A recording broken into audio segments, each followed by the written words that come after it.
All right, good afternoon. We resume our council session this afternoon with an important presentation, and this is a proclamation recognizing Energy Efficiency Day and Energy Action Month by myself and the county executive.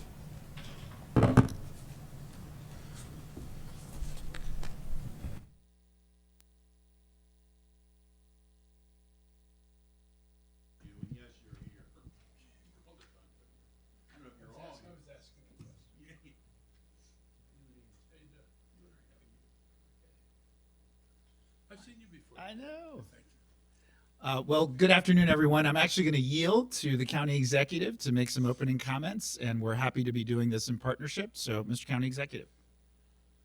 So thank you. A number of years ago, the county passed requirements for us to eliminate greenhouse gases by 2035.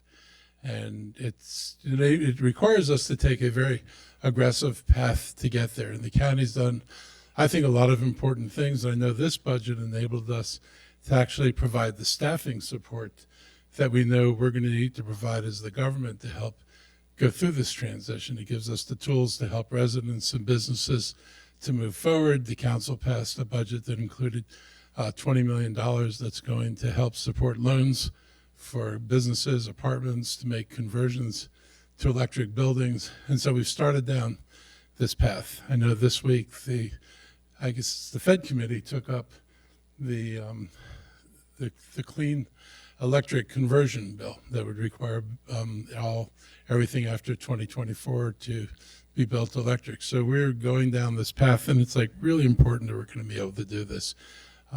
Things are changing pretty quickly. Solar prices have come down. The price of electric cars has come down. It's projected to come down further with additional advancements in batteries. So I would say that, people talk about how the arc of history bends.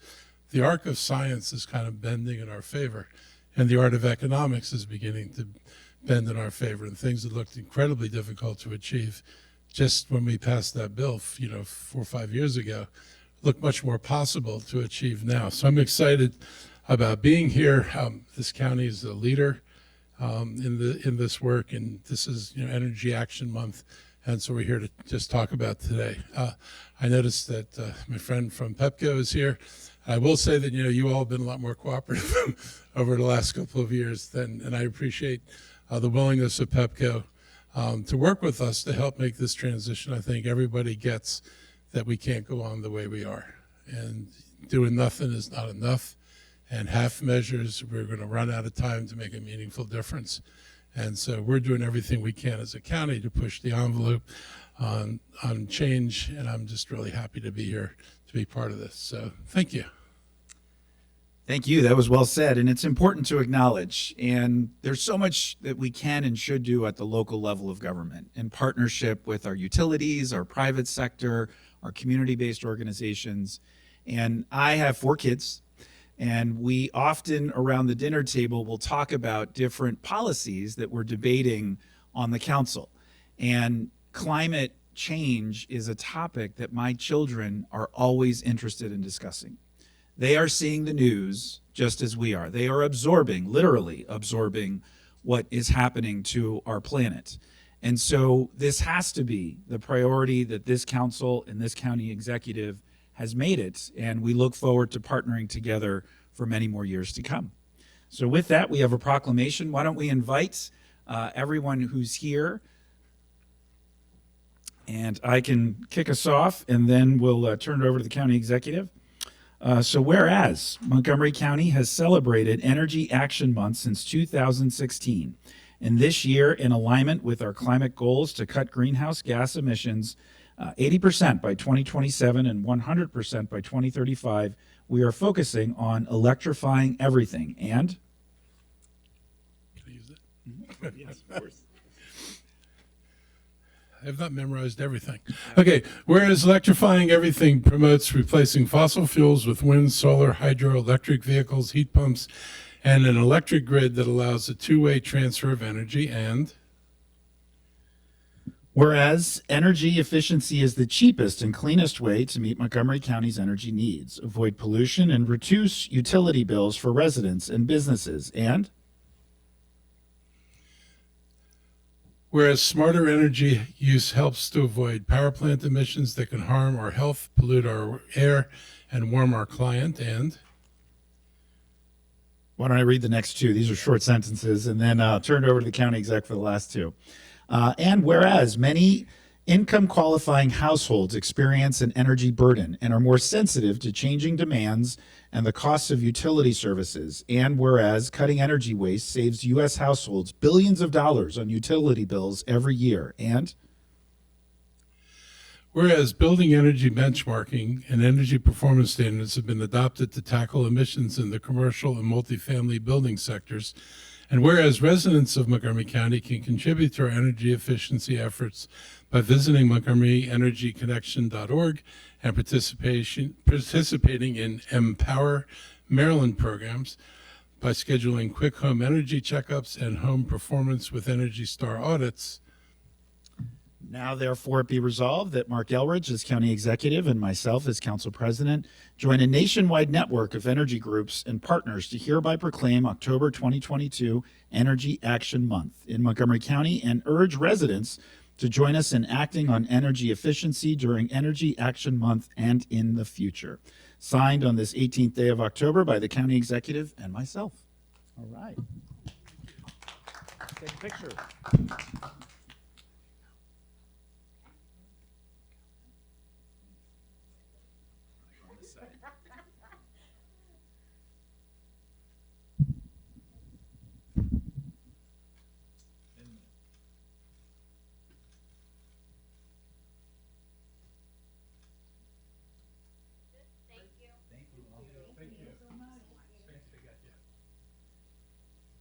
Thank you all.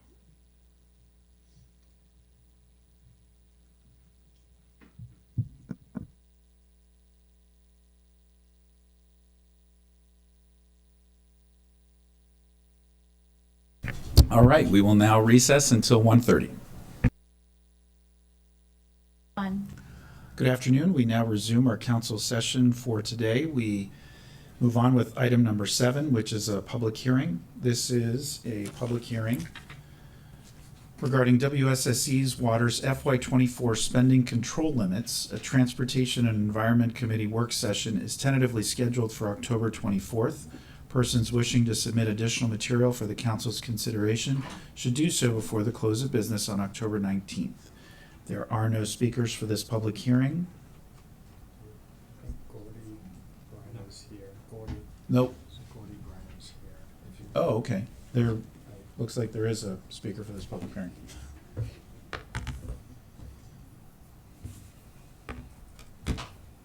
Nope. Sorry, we don't have anybody officially on the list that has registered to speak. Okay. Why don't you come forward?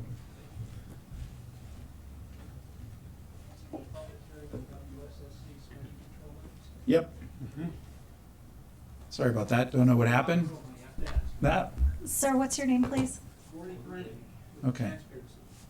All right. Thanks, Gordy. You have 2 minutes to testify.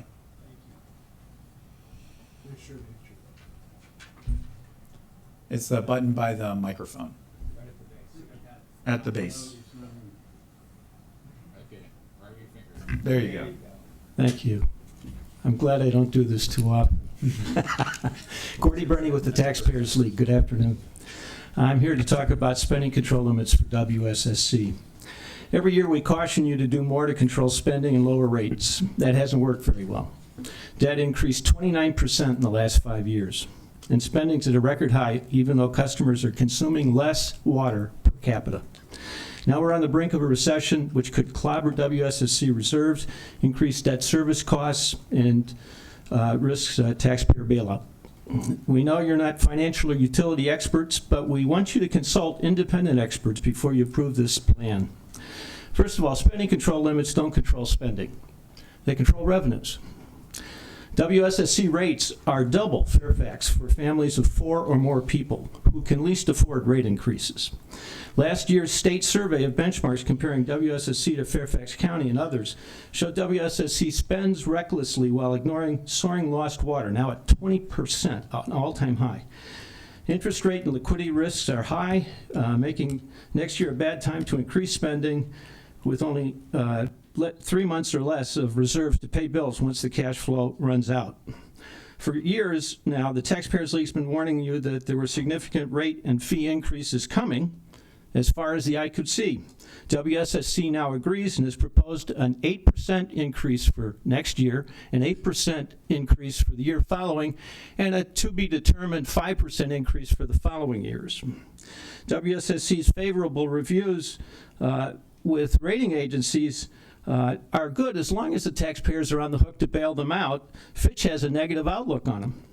Now we're facing recession risks, and WSSC has very little solvency to deal with a deep recession. Please tie any rate or fee increase to completion of an independent review of stress tests of assumptions in the long-term financial plan. Please also develop a contingency plan with the state to bolster working capital and avoid a taxpayer bailout if the plan fails. Thank you. Thank you for your testimony. There are no more speakers for this public hearing, and so this public hearing is now closed. We move on to the next item on the agenda, which is agenda item number 8. This is a public hearing on Bill 2622, Landlord-Tenant Relations, Radon Testing and Mitigation Required.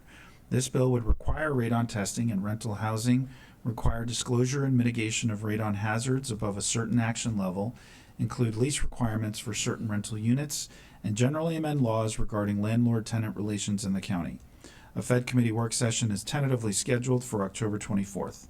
Persons wishing to submit additional material for the council's consideration should do so before the close of business on October 19th. We do have speakers for this public hearing, and our first speaker is Asim Nagam.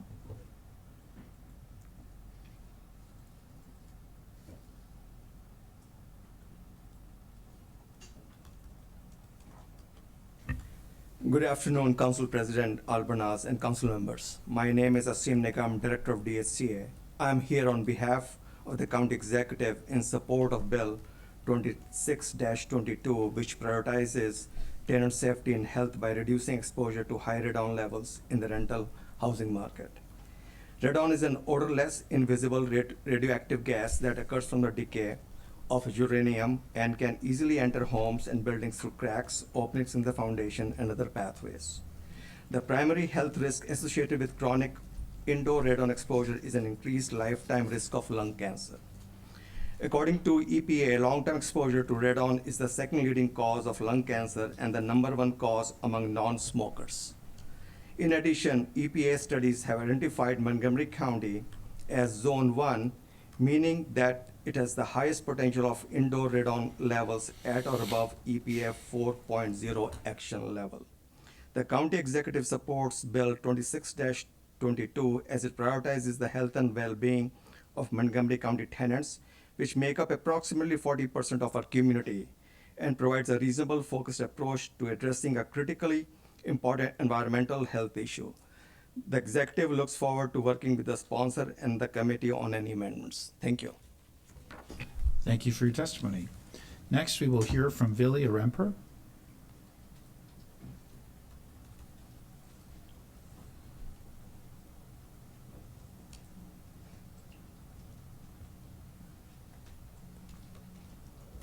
Good afternoon, members of the council. My name is Vili Aremper, and I'm the Vice Chair of Public Policy Committee for GCAR. I'm testifying today on behalf of 11,000 members of our Greater Capital Association of Realtors. Our association is supportive of the Bill 2622, Radon Testing and Mitigation, with amendments to the bill as introduced. I would like to start by thanking Councilmember Rice for reaching out to GCAR while putting this bill together. Anytime we as advocates and industry professionals can bring our expertise to the table to help council with legislative work, better results are brought to bear. One of our mission statements as Realtor organization is that we advocate professional and ethical service to public and members. Promoting and protecting the health and safety of our residents, our property managers, and housing providers is paramount. And we appreciate Councilmember Rice's legacy of ensuring our committee is safe, our community is safe from radon in their homes. We believe there's a path forward on this bill that upholds the importance of providing safe housing while maintaining a fair increase in cost and responsibility on property managers and housing providers. GCAR has suggested 2 amendments to present to the council on this bill. The first would exempt properties with active radon mitigation systems from further testing. The second would ensure testing does not become a nuisance used against properties. We also stand with AOBA in their 5 amendments and ask that you amend the bill as they recommend. Our amendments will be included in the full testimony provided to council. Thank you for your consideration of our association's perspective. With these suggested amendments included, we believe this legislation will better serve all the residents as well as the goal of the bill.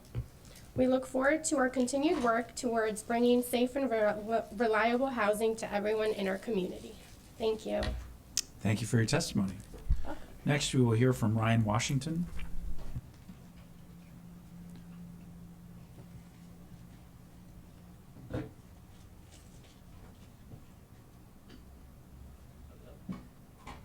There we go. Can you all hear me? Yep. Perfect.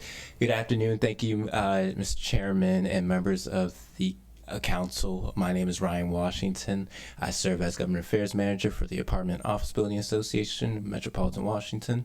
I'm here to testify in support with amendments on Bill 2622. Before I begin, I would love to just express our appreciation for the bill's sponsor for working with us throughout the summer and just ensuring that he listens to our concerns. We are appreciative. We still have just some friendly amendments that will improve the intent of the bill and provide more flexibility for our members to effectively treat, test, and remediate elevated radon levels on apartment communities.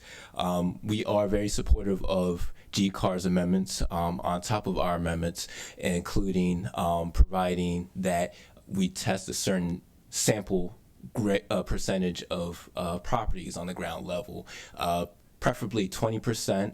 We're willing to work with the bill sponsor just so, because, for example, whenever there is an issue with radon detected in, say, apartment unit 104, it's likely going to be tested in 102. So having that the ability to randomly sample a certain percentage of units will be more flexible for our members to treat.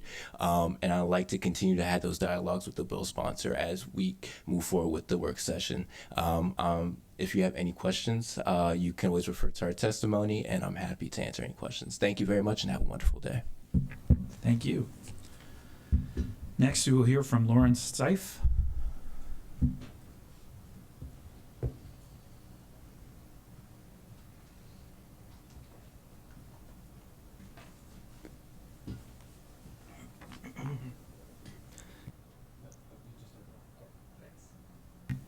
Cool. Good afternoon, council members. My name is Lauren Steef, and I'm the Vice President of Rattleck, a radon equipment manufacturer based in Frederick. We were founded in Maryland over 30 years ago, and in that time have become one of the major manufacturers for professional-grade radon detection equipment in the United States and around the world. Rattleck supports Bill 26-22, although with the following suggested amendments. We recommend that the acceptable mitigation threshold be increased from 2 to 4 picocuries per liter in order to align itself with the current EPA recommended action limit. In 1986, when the EPA defined this action limit, it recognized that the vast majority of homes can be reduced below this level in a financially feasible manner. The same cannot always be said for reducing radon concentrations below 2 picocuries per liter, which may be cost prohibitive for a sizable percentage of structures. In rare circumstances, it can even be difficult and expensive to mitigate below the 4 picocurie per liter action limit. In such scenarios, we suggest that the council allow radon testers to measure and mitigate according to the structure's working levels. Historically, the EPA has defined this exposure limit at 0.02 working levels, which is equivalent to 4 picocuries per liter at a 50% equilibrium ratio of radon gas to its decay products. Whereas picocuries measure radon's rate of decay, working levels measure the concentration of radon's decay products, which are the radioactive elements formed from the decay of radon. This is important because the primary health risk comes not from radon itself, but rather from the radioactive decay of its solid progeny, which readily attach to lung tissue.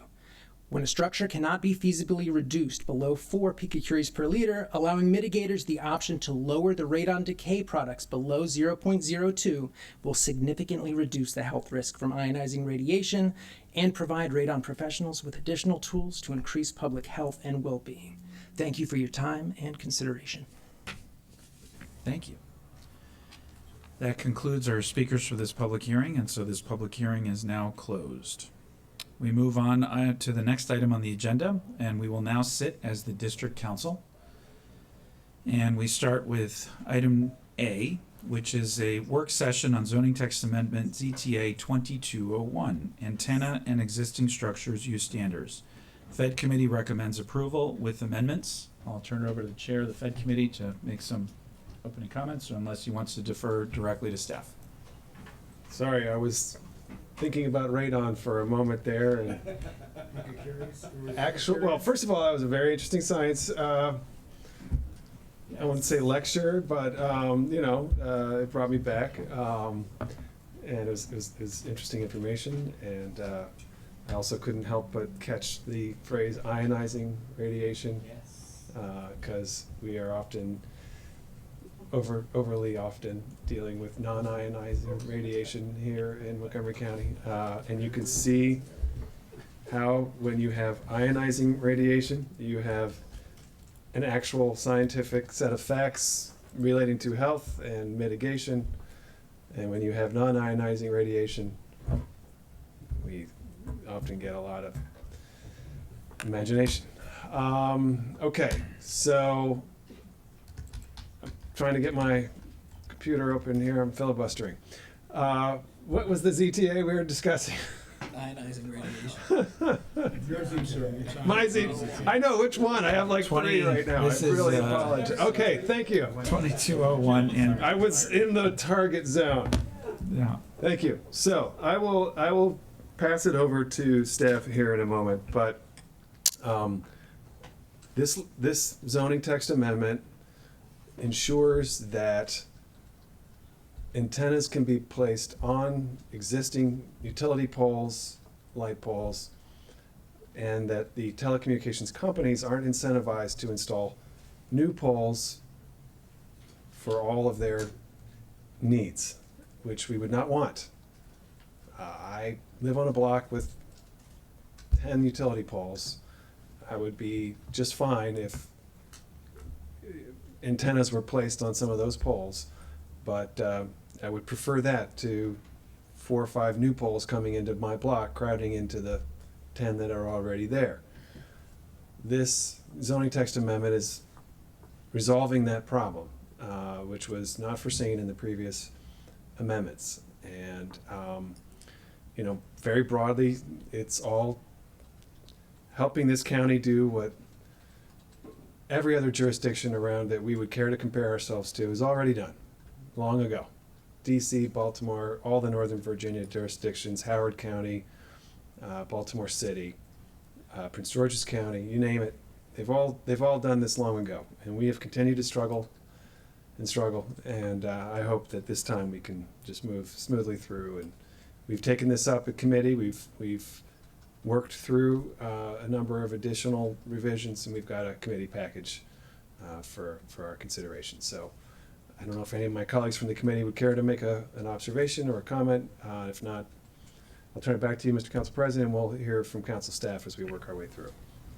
Thank you. Ms. Nadeau, we'll just go ahead and turn it directly over to you. So this ZTA was introduced on February 8th. So today is just work session and action is scheduled for next week. Quick reminder to the council here that next Tuesday, the 25th, is the last day for this council to enact any zoning changes. So any amendments to today's ZTA, and actually the ZTAs we're doing the rest of it today, would need to be acted on by next week. Otherwise, they have to be fully reintroduced in order for the new council to consider them. So I want to put that at the top as we discuss and think about and work through amendments. So as noted, we had a public hearing on September 13th. We received a lot of testimony, had a lot of speakers, both in opposition and support. To summarize, the opposition testified that the approval process doesn't have enough public input. There was testimony about health effects, whether the technology is obsolete, and then questions about impacts on the environment, specifically pollinators and tree canopy. Also received a lot of testimony, particularly written testimony in support, that testified, a lot of small businesses, in fact, about how this infrastructure could support businesses such as fire and police, increase connectivity, and as Chair Reamer noted, encourage co-location as well. So going through the ZTA itself, so I'm sure you all remember ZTA 1907 Telecommunications Towers from last year. So this is a completely separate use. This is antenna on existing structure. So the way this use works is it's one or more antennas and they're attached to a structure that already exists. If you see on page 3 of the memo, the definitions there, that can include a building, a transmission tower, a monopole, a water tank, a barn, a sign. Almost always, these applications are to attach to the top of a utility pole. So there'll be a lot of discussion about how certain amendments affect utility poles.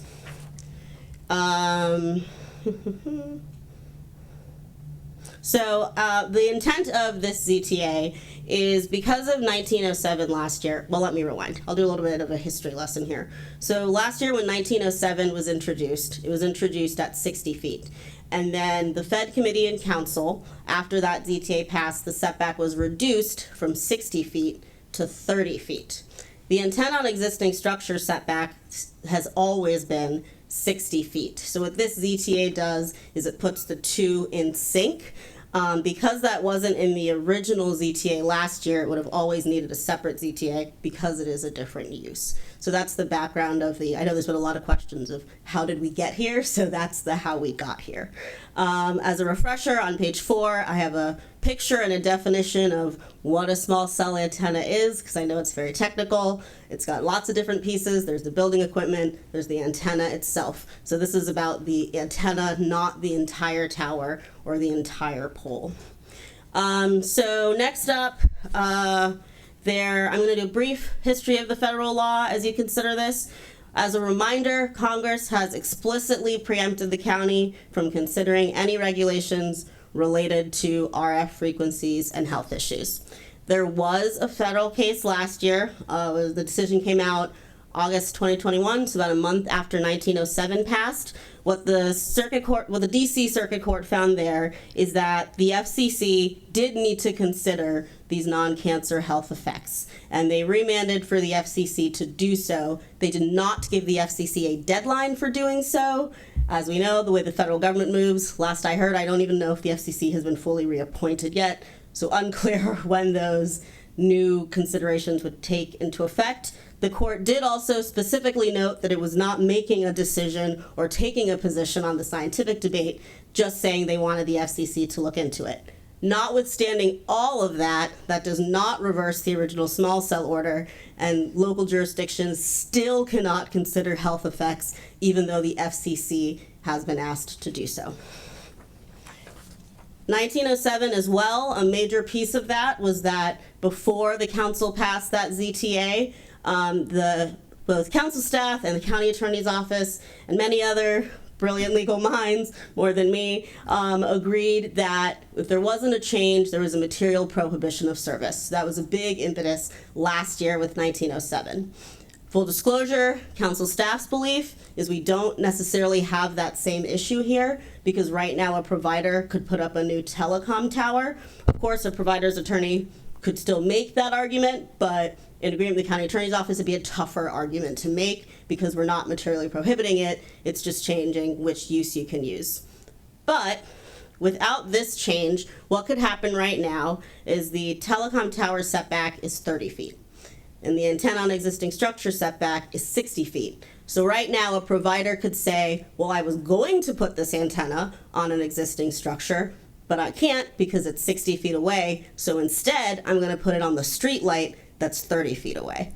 And that is the issue that this ZTA is intended to address. So the Fed Committee held 2 robust work sessions on this. At the first work session, went through everything I just said, and then there were 2 questions. First, Councilmember Jawando had asked for an update on how many of these applications are we seeing. The ZTA has been passed for a year now, wanted more information. So the Office of Broadband submitted that data. The spreadsheet is attached to your packet. There have been about 44 applications for small cell antennas. Half of those have been in the agricultural or residential zones, because quick reminder, both this ZTA and last year's were about the agricultural and residential zones, not commercial, which was done a few years ago.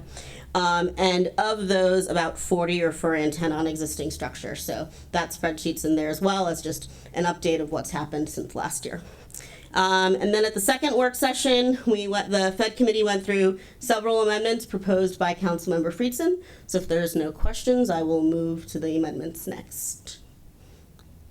Okay, so one of the first questions that was raised is, how do we measure setbacks? So the zoning code has a definition for what a setback is, but there was concern from the community that the setback would be measured at an angle.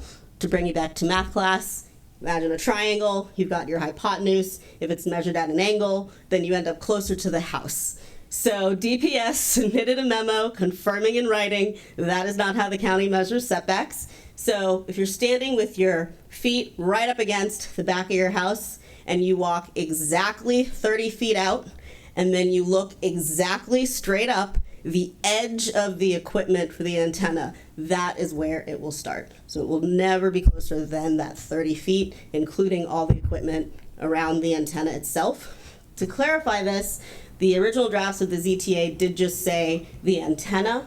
One proposed amendment by the Fed committee is every time it says antenna, specify antenna on existing structure, because the definition includes the related equipment. So that saves you a couple inches, so you don't say the antenna is 30 feet, but the enclosure is slightly further. So that's the first amendment put forth by the Fed committee. Thank you so much, Ms. Nadeau. So my son, who often complains that he'll never use what he's learning in math, this is evidence that that is not accurate. So, I specifically became a lawyer to never do math, and I think every week I come here and give you math. So. All right. Councilmember Friedson had a question or comment. Yeah, appreciate it. Glad we're here talking about asymptotes. I'm at least slightly better at asymptotes than I was at the radon science. So, in relation to what I'm less of an expert on. I just thought it was important at a high level just to explain to colleagues the rationale behind the series of amendments, because they're all basically under the same umbrella. So I thought it might be helpful, since colleagues weren't in the Fed committee, to have the discussion. But essentially, 1907, we worked quite hard as a committee and as a council to put forward a number of mitigations. And really the rationale of this particular zoning text amendment is to have parity with 1907. And the reality was, as it was introduced, those mitigations that we had spent lots of work sessions introducing to provide mitigations based on aesthetics that the council was able to do weren't in place. And so we went through to the extent that we could, and I want to thank Ms. Nadeau for her work to try to create that level of parity between 1907 that we already passed and this zoning text amendment. And so these series of amendments are really all in that same spirit to create parity between the two, so that we are accomplishing what is the stated objective of the zoning text amendment that's before us. I just wanted to provide that context. The specifics of how to do that are very technical, but the rationale behind it broadly is quite simple. So I'll yield back. Thanks. Thank you. That was helpful. Ms. Nadeau. One additional amendment that council staff realized in drafting the amendments Fed committee recommended, and then received a couple letters about as well. So ZTA, or the antenna on existing structure section, uses the term dwelling. So all the measurements are from a dwelling. When 1907 was passed, the phrase used was a building intended for human occupation, which is obviously a broader term. So one amendment that council staff is putting forward now is to just use the same language that was used in 1907. So moved. Moved by Councilmember Reamer, seconded by Councilmember Friedson. Any discussion? All those in favor? Oh, Councilmember Katz. Thank you, Council President. I just wanted to note that I voted in favor against 1907. I'm not in favor of 2201 as well. though I do believe these amendments, if this does pass, which I believe it will, if this does pass, make it a better piece of legislation. So I will vote in favor of the amendments, but ultimately will not vote in favor of the legislation. Thank you, Mr. President. Thank you. Seeing no other Councilmember Hucker? I've, like Councilmember Katz, voted on this topic many times. My other employer previously didn't have a position on it. It recently joined the successful lawsuit in the D.C. Court of Appeals, so I have to reluctantly recuse myself. Thank you. Thank you. All right, we have an amendment on the table with all those in favor, please raise your hands. And that is unanimous among all those that can vote, and we have one recusal. All right, Ms. Nadeau. So next is preferential placement language. So this was the language from 1907 where the pole and the tower, the preference was for them to be placed at intersections, not near right-of-ways, and most importantly, not in front of people's front doors. The exact language was, if you're going from the edge of your front door 5 feet out from either side, so that the tower is not directly in front of you. So the way this language was amended for the antenna on existing structure, basically changed the term replacement pole to antenna, otherwise very similar language. One thing the Fed Committee did discuss at length is the antenna on existing structure use has been in the zoning code for a while and has always been 60 feet, and this preferential placement language never applied to the providers. So there was a question of whether, obviously any antennas on existing structure that are already there would be grandfathered in, but for future ones that were 60 feet or back, this would be a change from how things were done before, even though that's not where the setback was changing. So after a robust discussion from the Fed Committee, the decision was 90 feet, because the consideration here is that the council, because you can't consider health effects, is really talking about aesthetic requirements. So this preferential placement language will exist from 30 feet to 90 feet. And that is the next Fed Committee amendment. Real quick. Council staff was contacted by some industry representatives after Fed Committee recommended this amendment, and their concern was because of the width of a street and how close front doors are, if you can't be 5 feet out in front of a front door, then you are really limiting where you can place these antennas, because anywhere you go, you're going to hit a front door, either on your side of the street or across the street. As Councilmember Jawando had pointed out during that Fed session, the way this language is drafted, the applicant can submit an affidavit that says this is the best location to put it, or I couldn't get permission from the property owner. So the industry just wanted me to convey to you that DPS might get a lot of those affidavits because of this restriction in the smaller street neighborhoods. The next issue the Fed Committee addressed is pole proliferation. So the amendment here is that antenna must be at least 150 feet from the nearest antenna from the same provider. So AT&T, their next one, has to be 150 feet over. That does mean there couldn't be different providers in between, but each provider should be spread out 150 feet. The Fed Committee decided not to place that 90-foot limit on this amendment, so that is the pole proliferation language before the council. Oh, also, during the Fed Committee work session, Chair Reamer had asked what zones this would apply in. So this section would apply to the rural residential, and planned unit development zones.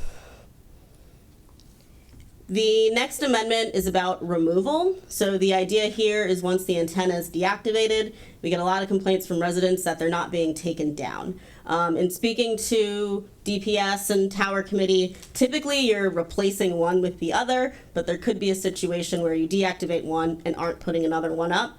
DPS said that the issue here is you need to issue a right-of-way permit, because often these are on utility poles, in order to go in and remove it. But DPS assured the committee that they could do that within 30 days. So the amendment is if the antenna on an existing structure is deactivated, it must be removed within 30 days. Next, so this is a bit of a trickier one. There was a lot of discussion about what restrictions can be placed on height here. So a few concerns up front. So first, utility poles. The county doesn't issue building permits for utility poles. It's controlled by the Public Service Commission. We don't control the height of a utility pole. All of that is state law. So the question would be, if you're placing a height limit for the antenna on the existing structure, does that bump up against what the utility owner is allowed to do? In reaching out and discussing, oh, sorry, I should have said up front, DPS, Planning, Crown Castle, and PEPCO are all here if you have questions for them. So especially this piece, because it's very specific to how the utility poles operate.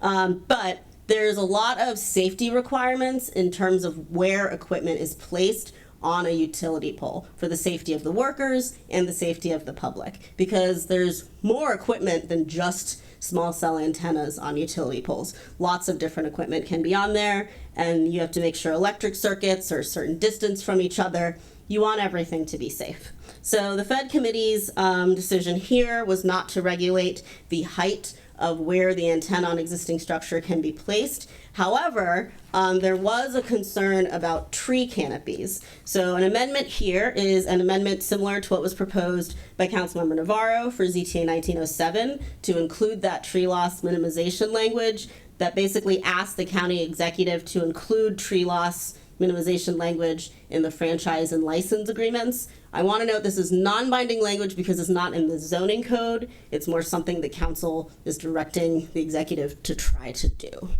And that amendment is on page 10. And I believe Councilmember Friedson had an additional question about height. Yeah, thank you for that. Following our committee session, there was some residents had reached out asking about harmonizing the height provisions of 2201 and 1907, and the question was specifically raised about the 30 to 60 feet. And I know, Ms. Nadeau, you're aware of this, and just wanted to get your perspective on that. But basically the question was between 30 and 60 feet. The height is above what the heights would have been allowed under 1907, and so the question is whether a similar waiver and objection process here would be appropriate in order to accomplish the goal of parity between the two. And so I was just hoping you could speak to that. I think it would be helpful for colleagues at least to be aware. Of course. So first, I want to acknowledge that yes, it is true, the antenna on existing structure ends up being, it could be significantly higher than a telecom tower, which is what 1907 dealt with, because a utility pole is typically taller than a street light. And the antenna on existing structure, the pole's already there, the barn's already there, whatever the existing structure is, it already exists. Because of a lot of the technical specifications for safety and other requirements where an antenna can be placed, oftentimes the antenna on existing structure does end up being placed on top of the utility pole, which makes the entire utility pole higher. So the concern from the community here was these antenna on existing structure, if you look at the entire thing, including the structure, does end up being higher than what was passed in 1907. But again, the issue here is it is a bit tricky to regulate the height of the utility pole itself. Another thing is it's a bit like apples and oranges. So 1907 did create a waiver and objection process as well as a conditional use process, but the conditional use process was only for setbacks under 30 feet. So what could happen here is if the council were to adopt an amendment that did that, you'd almost be undermining the intent of the ZTA, because you could have a provider say, well, I was going to use the antenna on existing structure that's 45 feet from the home, but you're limiting the height. So instead, I'm going to construct a whole new telecom tower that ends up being closer but lower. So that would kind of force the provider to choose between setback versus height. So that's one concern with the amendment. The others are, again, how much you want to regulate utility poles. The way the waiver and objection process worked, 1907 had a much more complicated application process as well. So the providers for telecommunications towers had to provide an alternative location up front. They had to send out notice to everybody within 300 feet. So if that amendment were to be added here, you would need to do that because, again, the only thing the hearing examiner would be able to decide is this location or that location. So those are I'm hoping that addresses that amendment.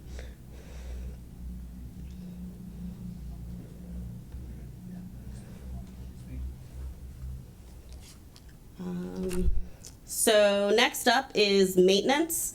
So for this amendment, this basically is going to require the antenna owner to maintain the antenna in a safe condition, remove graffiti, repair any damage to the facility. Just want to note here, again, this is only for the antenna on existing structure. You could have a case where the entire utility pole has graffiti, but this is only requiring the antenna owner to remove it. There was some debate. Would Pepco and Crown Castle work together? Hey, I'm up here cleaning this thing. Do you want me to help you by cleaning your property as well? In speaking to Crown Castle after the Fed committee work session, the issue is they have to get a right-of-way permit for the property they own, so it might actually be a little difficult to do that. But notwithstanding, the amendment is for the antenna owner to have to maintain that antenna in safe and clean condition.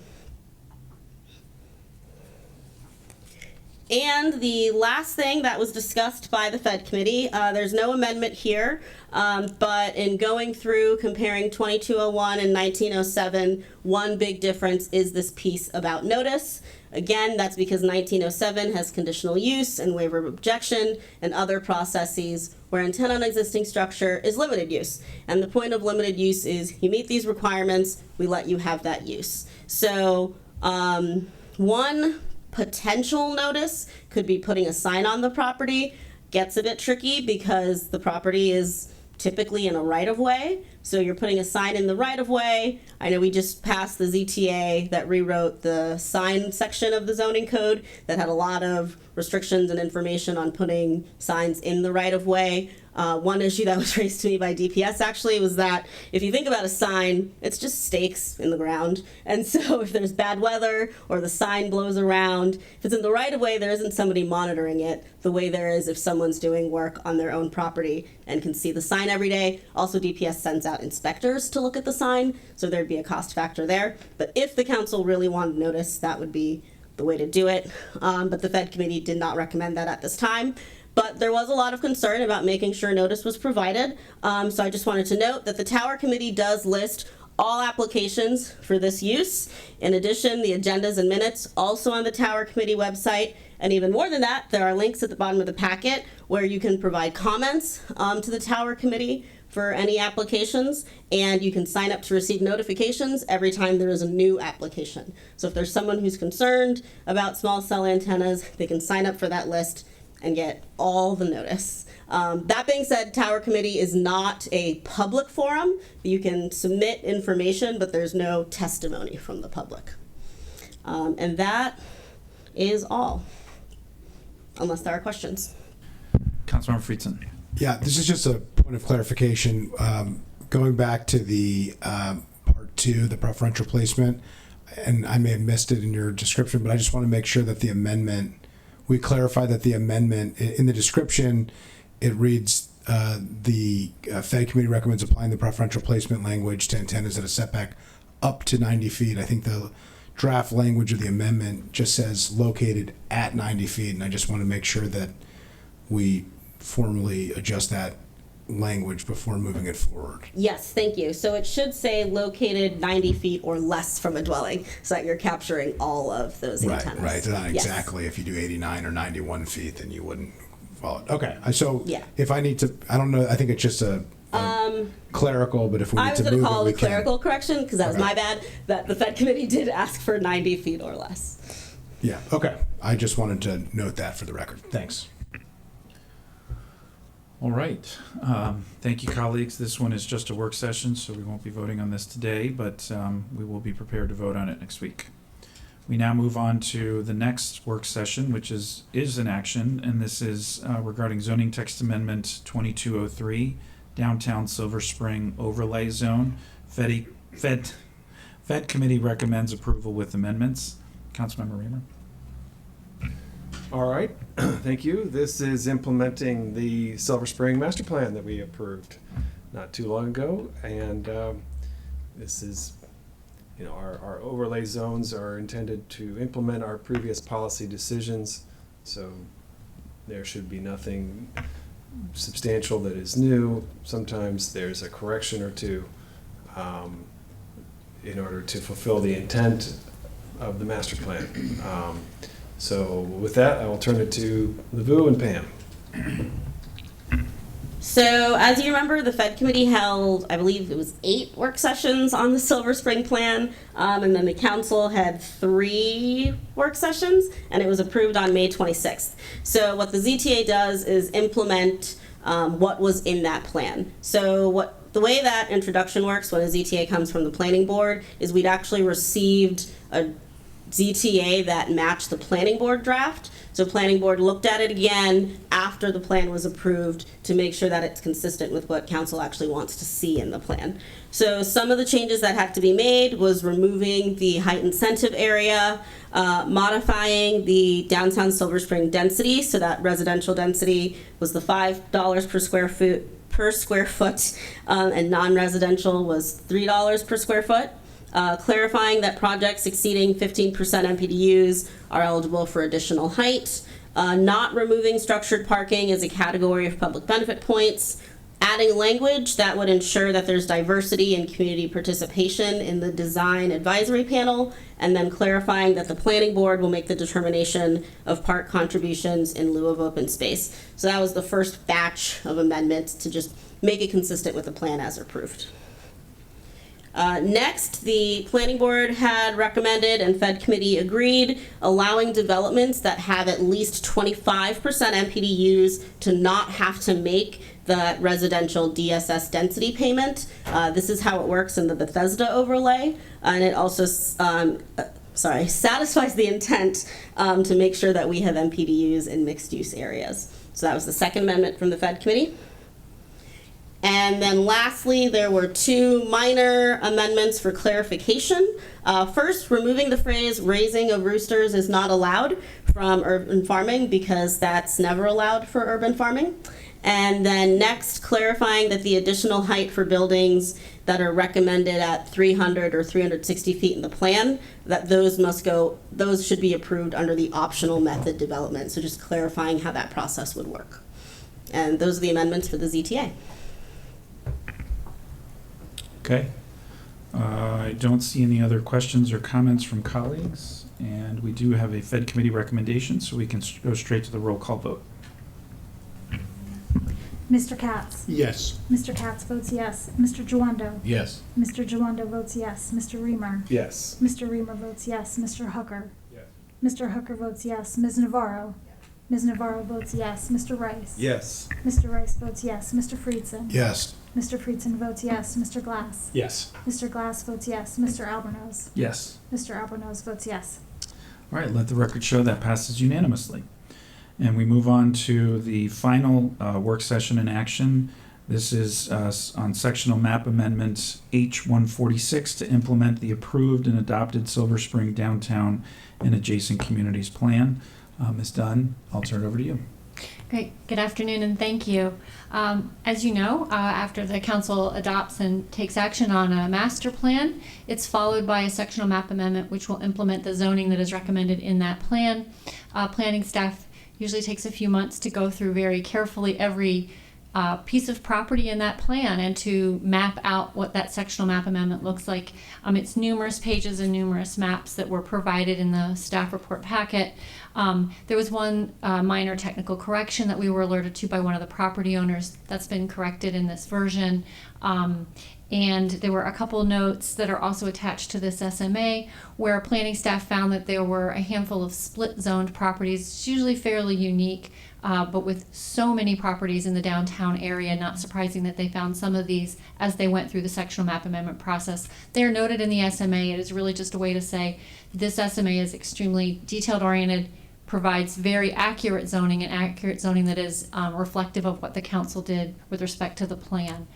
So that is before the council. I don't know if there's any questions. I don't see any questions. So This is a roll call vote, but there was no committee recommendation, correct?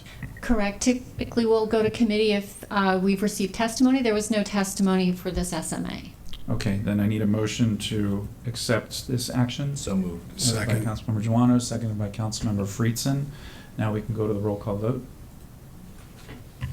Mr. Katz? Yes. Mr. Katz votes yes. Mr. Juando? Yes. Mr. Juando votes yes. Mr. Reamer? Yes. Mr. Reamer votes yes. Mr. Hucker? Yes. Mr. Hucker votes yes. Ms. Navarro? Yes. Ms. Navarro votes yes. Mr. Rice? Yes. Mr. Rice votes yes. Mr. Friedson? Yes. Mr. Friedson votes yes. Mr. Glass? Yes. Mr. Glass votes yes. Mr. Albornoz? Yes. Mr. Albornoz votes yes. All right, let the record show that passes unanimously as well. And that concludes us sitting as the district council. And we move on to the final item on the agenda. I need a motion to go into closed session to consult with counsel to obtain legal advice pursuant to Maryland Code General Provisions, Article 3305B7 and 3305B8, to consult with staff, consultants, or other individuals about pending or potential litigation. Topic is pending litigation involving the county. So moved. Moved by Council Vice President Glass, seconded by Councilmember Hucker. All those in favor, please raise your hands. That is unanimous. We will now go into closed session, and with that, we are adjourned for today. Thank you all very much.